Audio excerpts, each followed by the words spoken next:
The team that's really caught my eye, if I was to look at the 31 teams, there's two, but Vancouver. Sure. Again last night. They're on this road trip. They lose Elias Pettersson, their stud rookie. And all they've done since they lost him is win games. Three straight wins, and they knock off Pittsburgh last night. That win in Florida was an impressive win. And I know they lost Pettersson in that, and that's really unfortunate. But they played a heck of a game in Florida. How do you explain what's going on there? Is it, I mean, Travis Green has them buying in, and you what know else? What? I'll tell you what, and it's very similar for me to Montreal. The pace they're playing with, and it's not just that they're fast skaters. The puck is moving. The pace of their game is really fast, and you got Besser starting to score. You got Horvat scoring. You got the kid making unbelievable plays. The teenage sensation. Hey, their blue line, Edler and Tanev. Listen, if Edler and Tanev stay healthy, you know, which they couldn't last year. No. And I'll tell you the other big thing is Nielsen in goal. Yeah. How long since they? You know, Listen, he's been real good in this trip. I think much like Montreal and Vancouver is that when you get a bunch of young, hungry players that haven't really made a name for themselves, all you really do is you look for an opportunity. Okay. So, you know, say what you will. Pacioretty in Montreal, that was a dark cloud over their heads. Soon as he leaves, that gets lifted. And I'm not suggesting that the Sedins were any dark cloud over Vancouver, but once that's lifted, it opens up for everyone else to sit there and say, okay, who's stepping up? Who wants ownership of this team? It was the Sedins. It was Pacioretty's. They're no longer here. Boys, step up. So it opens up a new energy on both the clubs to sit there and say, hey, nobody expects us to do anything. They're all telling us we're going to lose for Hughes, and let's rally. Let's prove them wrong. I'll tell you something else. Travis Green has done a nice job. Travis he's a solid guy.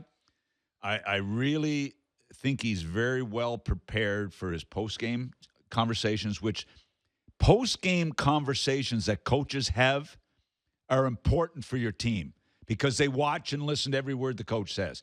And there's nothing that drives players more crazy than the guy that's one way in the dressing room and a 180 to the media. Drives them crazy.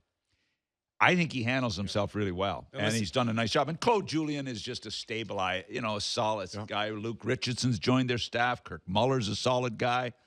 I mean, these guys deserve some credit because we like to rip them when they're not winning. Well, and you can say all you want about free agent signings, and of course you overpay, and of course in Vancouver it was Roussel. Schaller, Beagle. Schaller made a heck of a play last night. Schaller set up the game winner. Schaller's changing the energy and the pace, and so is Roussel. Okay, so when you have guys that are a little bit more in your face and play that way, grittier, you grab guys with you. They ride the wave. You force them into those battles. Yeah. Schaller learned to play that way with Corrali last year. I thought Corrali learned it from Schaller. No? Wait. Clients. Okay, forget it. Never mind. Just saying it was You know what? This is impressive. It spreads. It's middle of October. I haven't heard you say the K word in a long time. Scored the other night. I saw with a second to go. I thought of you, Doug. I was like, was that an empty net or was there a goalie in the net? Listen, I like the Bruins. Yes. I've always been a Bruins fan, all the way back to, I was a Leafs fan in '67. But I was always because of grapes, you know?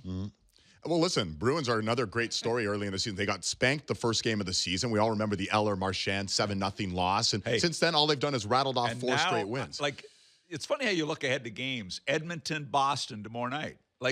You look forward to that, because that's a big test for an Oiler group coming home, Absolutely. So, listen, there was 8 games last night, and one of the other ones that caught my eye, and we're talking about good feel-good stories right now, the New Jersey Devils, guys, are they real? Yeah, Palmieri's been unbelievable. They've started the season 4-0. They're the only team without a blemish at all. No overtime losses, no regulation losses, no shootout losses. They've allowed just 4 goals, Kipper, in those games. And, Nick, I know we were on text last night.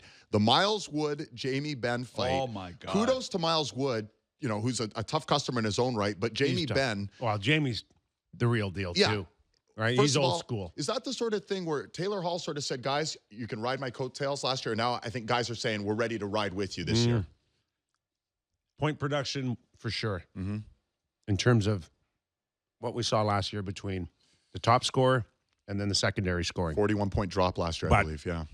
Well, Taylor Hall's the first one to tell you that if you think it's just me, you got another thing coming. Devils for real? Hey, Nico Heischer's for real. Yeah, he's got no goals, 2 assists. He's playing almost 19 minutes a game. This guy's for real. And what it does, it shows what that number one big-time centerman for your future of your franchise. We see it McDavid, Matthews, Hischier. We're seeing it in Vancouver with Pettersson. We're seeing it in Montreal with the kid. These are kids. Wait till they're a couple more years in the league. And Palmieri missed 20 games last year. Marcus Johansson missed 50-some-odd games. I mean, now these guys are healthy. This was supposed to be the complementary scoring for Hall, and so far we're seeing that. And John Hines is doing a great job running that team. We just mentioned Schaller, but there's a lot of those guys. I watched the goal that Coleman scored. Johansson's deal, by the way, breaking news here, just so our fans are on this. Johansson's bridge deal was $3 million, $3 million, $6 million, $4 million AVV and a 3-year deal. Okay, and then he goes to 8.5. Mm-hmm. Tell the person who texts you that he could have come with a horse and buggy quicker than. It's one of my insiders. by the time he sent it's one of my that. personal insiders.